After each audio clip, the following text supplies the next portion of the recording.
چنګیز خان چې په تاریخ کې یو بیرحمه او خونړی مغولي فاتح سردار او واکمن تیر شوی، دوی شاوخوا 40 میلیونه انسانان وژل. څېړونکي باور لري چې د مغولو دې وژنې د نړۍ نفوس 11 سلنه کم کړی، چې په چین او اوسني ایران یې تر ټولو زیات اغیز کړی. د چنګیز خان وینه اوس هم د 14 میلیونو خلکو په رګونو کې ګرځي.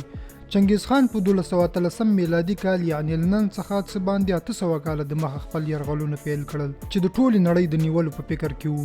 دوی پر چین، روسیې، افغانستان، ایران او منځني ختیځ بریدونه وکړل. سید کریم عربزی درته یو ځل بیا ښه راغلاست وایي. دی به چې هر ښار ته تلو نو د خلکو کورونه، عبادت ځایونه، مدرسې، جوماتونه او کتابونه به یې ورانول او سوځول، او پر انسانانو څه چې پر حیواناتو او سپو او پیشوګانو یې هم رحم نه کاوه. دوی د خپلې بېرحمۍ او لیونتوب په هوس کې خپل ورور هم له تیغه تیر کړ. د چنګیز خان د زور دبدبه دومره زیاته وه چې تر مړینې وروسته یې هم 40,000 انسانان ووژل. خو کله چې چنګیز خان ووژل شو، په داسې حال کې چې د مړینې په وروستیو مراسمو کې یې 2000 مغولي ځانګړو اشخاصو ګډون درلود، خو تر مړینې وروسته یې تر ننه پورې په ټوله نړۍ کې هیڅ څوک نه پوهیږي چې اخر د چنګیز خان جسد چیرته تر خاورو لاندې شو. تر 200 څخه زیات کلونه تیر شول چې تر اوسه هیڅ چا د چنګیز خان د قبر اړوند هیڅ شی ترلاسه نه کړل، خو اخر د چنګیز خان قبر دی چیرته چې تر اوسه چاته معلوم نشو.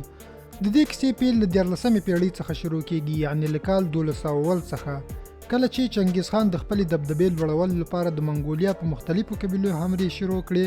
له دې قبیلو څخه یوه قبیله د جموکه په نوم وه چې د چنګیز خان سرسخته دښمن هم و.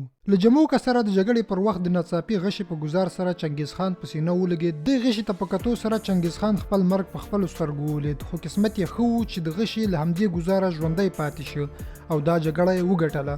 د جګړې تر ګټلو وروسته یې د جموکه قبیلې ته په خپل لښکر کې د شاملېدو وړاندیز وکړ. همدارنګه یو پر بل د جنګولو تر ګټلو وروسته یې ټول دښمنان په دوستانو بدل او خپل لښکر یې پرې څو چنده زیات او ځواکمن کړ.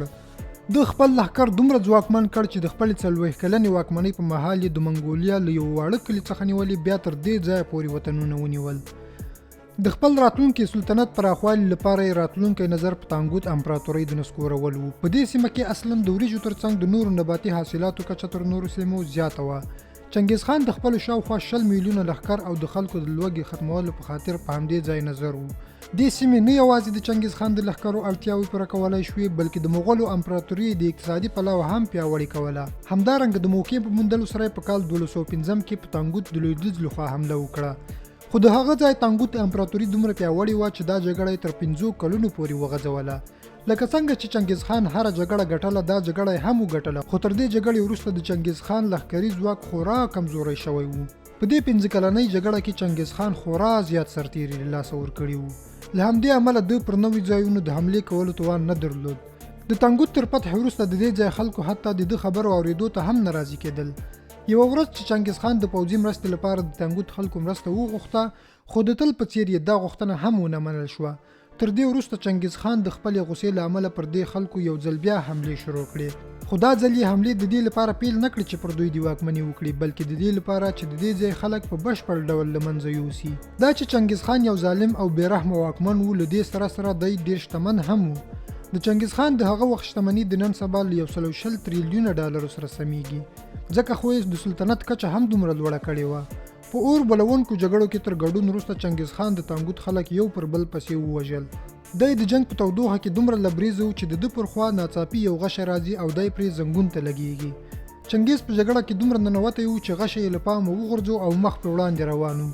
له بده مرغه مغولو دا جګړه وګټله، خو د دوی دا خوښۍ ډېره لنډه وه. د چنګیز خان دا زخم د بدن تر ژورو برخو ورسېد. د ده زخم دومره ژور و چې دی یې بستر کېدو ته اړ کړ. له ده سره دومره وخت هم نه و چې خپل نوموتي جنګیالي یې وروسته دیدن ته راوګرځي. د تانګوت امپراتورۍ څخه د انتقام اخیستو هوس د چنګیز خان د مړینې لامل شو، خو د ده تر مړینې وروسته لا هم د 40,000 جنګیالیو وژل پاتې و. او د دې پیل د چنګیز خان تر مړینې وروسته وشو. دا چې د چنګیز خان د مړینې وروستی مراسم به څنګه وي، دا په خپله چنګیز خان د وصیت په توګه لیکلي وو. او د مغولو د رواج له مخې که یو پاچا وغواړي چې د قبر په اړه هیڅوک معلومات ونه لري، نو بیا که هر څه هم وشي، خو د قبر په اړه به یې د نوم او نښان معلومات ورنه کړل شي. چنګیز خان هم همداسې لیکلي وو. همدا و چې د چنګیز خان جسد یې د جګړې له ډګر څخه د دفن کولو په موخه روان کړ. هممهاله د چنګیز خان د جنگیالیو هر هغه انسانان، مرغان او ځناور ووژل کوم چې دوی د جسد وړلو په وخت ولیدل. کله چې دوی خپل ټاکلي ځای ته ورسېدل نو دوی 2000 ځانګړي جنګیالي د مړینې وروستیو مراسمو ته راوبلل. خو د دې رابلل شوي جنګیالیو بلنه عادي بلنه نه وه، بلکې دوی مرګ ته رابلل شوي وو. اوس دا خلک څوک وو او ولې ووژل شول تر اوسه پورې څېړنې روانې دي. د دوی تر وژلو وروسته دوی د کومې ځمکې په کوم ځای کې تر خاورو لاندې کړل شول، چنګیز خان چیرته خاورو ته وسپارل شو. د دې نښانو ړنګولو لپاره جنګیالیو په زرګونو اسان په ځمکه وګرځول چې په دې سره ټول نښانات له ځمکې ړنګ کړل او تر دې وروسته جګړه پیل شوه. کوم خلک چې د مړینې په وروستیو مراسمو کې بلل شوي وو هغه ټول د نورو مغولي جنګیالیو لخوا ووژل شول او بیا دا جنګیالي هم د نورو جنګیالیو پر مټ ووژل شول.